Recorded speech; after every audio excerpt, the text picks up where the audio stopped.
Welcome to The Rogue Ghost, where the shadows of true crime and unsolved mysteries come to life. Going forward in each episode and video, we're going to begin going over singular stories in much deeper detail. Tonight, we take a deeper dive into the disappearance of Asha Degree, a case that has haunted North Carolina since Valentine's Day in the year 2000. What would cause a shy and happy 9-year-old girl to leave her home in the dead of night? What happened on that lonely stretch of highway where she was last seen? Join us as we uncover every detail of this chilling mystery. Shelby, North Carolina, is a town where life moves at a slower pace. For the Degree family, this small, close-knit community was an ideal place to raise their children.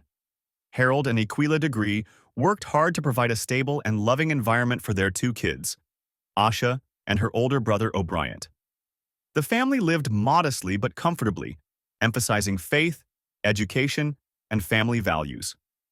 Asha was known for her shy and sweet demeanor. She was a diligent student, excelling in school and showing a particular love for reading. Her favorite books included those by Dr. Seuss, and she enjoyed playing basketball for her school's team.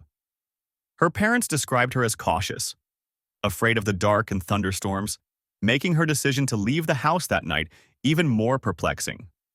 February 13, 2000, began like any other day. Asha attended church with her family in the morning and later played in a basketball game with her school team. Although her team lost, she seemed upbeat and even joked with her teammates. That evening, Asha and O'Brien went to bed around 8 p.m. as their parents retired for the night. At some point between midnight and 6:30 a.m., Asha quietly packed a small bag with clothes, her basketball uniform, and personal items. She left the house without making a sound. When Harold and Equila awoke, they found her bed empty, triggering a nightmare that would consume their lives.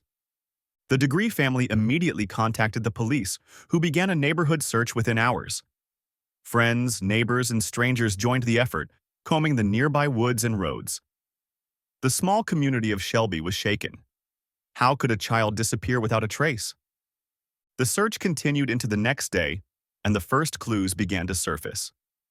Asha's belongings were found scattered along Highway 18, about a mile from her home. Items included a pencil, a marker, and a hair bow, which her parents identified as hers. These discoveries offered hope, but also raised more questions. What was Asha doing so far from home? And why would she discard her belongings? Two motorists came forward with eerie accounts. Around 4 a.m., they spotted a young girl walking along Highway 18. She was wearing a white shirt, dark pants, and no jacket, despite the cold February weather. The witnesses described her as walking purposefully, not appearing lost or frightened. One motorist, concerned for her safety, turned around and attempted to approach her, but Asha darted into the woods. This sighting was the last confirmed moment anyone saw Asha alive. Police scoured the area with dogs and helicopters, but no additional evidence was found. For her parents, the thought of their shy, cautious daughter walking alone in the dark was unimaginable. Over a year later, in August 2001, a construction worker found Asha's backpack buried along a construction site 26 miles from her home. Inside were several items, including her clothes, a Dr. Seuss book, and a New Kids on the Block t-shirt. Strangely, the book did not belong to Asha, and her parents had no idea where the t-shirt came from. The discovery of the backpack was chilling. The fact that it had been buried suggested an attempt to hide evidence. But why bury it in a location so far from the search area? This raised even more questions about who might have been involved in Asha's disappearance and why they kept her belongings intact. Numerous theories have emerged over the years. Some suggest that Asha was lured out of her home by someone she trusted. This theory is supported by her packed bag, indicating that she planned to leave. Others believe she was abducted by a stranger while walking along Highway 18. The items found in her backpack add another layer of mystery. The Dr. Seuss book and t-shirt hint at a possible secondary location or another person involved. Some theorists speculate that the careful burial of the backpack indicates guilt or remorse on the part of the perpetrator. 2 decades later, Asha's disappearance remains unsolved, but her family has never stopped searching. Every year on Valentine's Day, they organize a walk to raise awareness and keep her memory alive.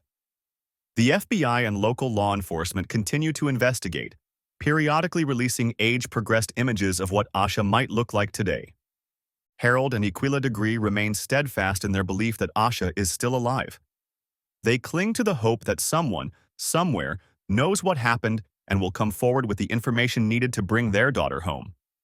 For the Degree family, the pain of not knowing is a daily struggle, but their hope keeps them going. The disappearance of Asha Degree is a haunting reminder of how quickly life can change. What happened to Asha on that cold Valentine's night in 2000? Was she lured away? Or did she leave of her own accord only to encounter something sinister? Thank you for joining us on this journey into the unknown. If Asha's story moved you, please like this video and subscribe to The Rogue Ghost for more real-life mysteries. Share this story to keep her memory alive, and let's hope for answers. Until next time, stay curious and stay safe.